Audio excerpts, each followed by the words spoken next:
तुम्हाला जर मुलांना मैद्याचा केक खायला द्यायचा नसेल तर तेव्हा असा मैदा न वापरता असा हेल्दी केक मुलांना खायला द्यायचा बरं का. मग त्यासाठी काय करायचं, सगळ्यात अगोदर मिक्सरच्या भांड्यात 1.5 वाटी रवा घालायचा.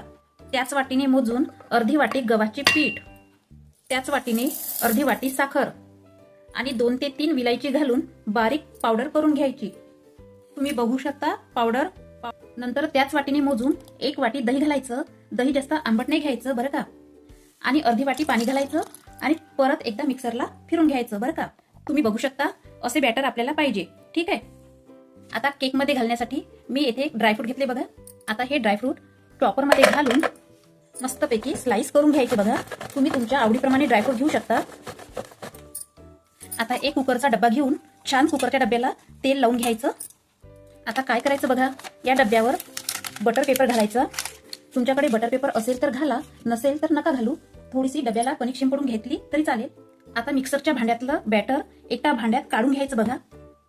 आता भाजीच्या चम्मचने 1 चम्मच यामध्ये मिल्क पावडर घालायची. छान फेटाळून घ्यायचं बघा.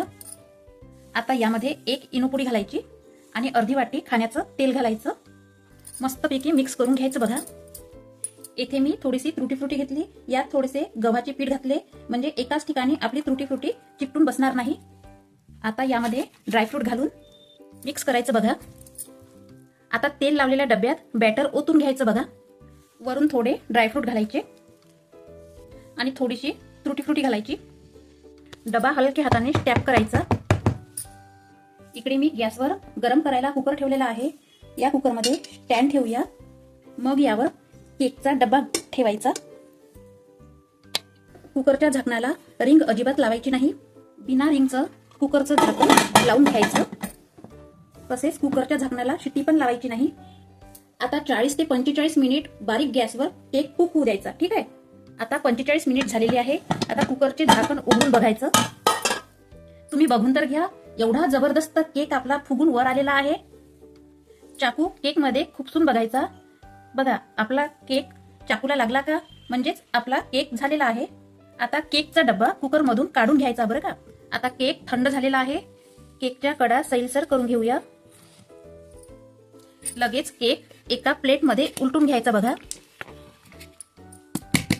आणि केकवरील डब्बा काढून घ्यायचा. केकवरील बटर पेपर हळूच काढून घ्यायचा बरं का. सरळ करून घेऊया. आता केकचा मस्तपैकी पीसेस कापून घेऊ बघा. तुम्ही बघून घ्या किती मस्त आपल्या केकला स्पंज आलेला आहे आणि जाळी तर बघा किती मस्त आलेली आहे. खरंच मुलांनी खाल्ला तर खुशच होणार आणि डबल बनव असे म्हणणार. खरंच लागतोच तसा टेस्टी.